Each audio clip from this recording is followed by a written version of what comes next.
Sa pamamagitan ng TESDA Skills Passport mobile application, may all-in-one na digital platform na tayo.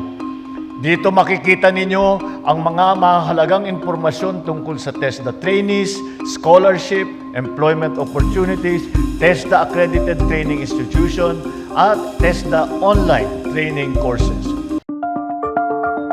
Ngunit, hindi lamang ang bilis ng internet connectivity na susukat ang kaunlaran.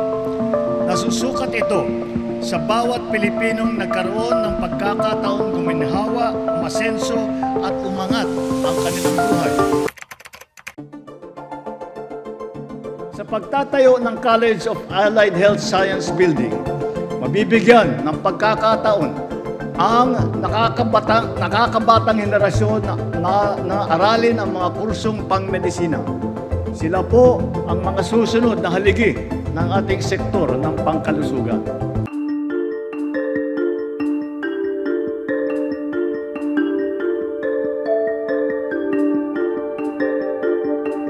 Today is a very meaningful day, not only for our teachers but also for our entire country.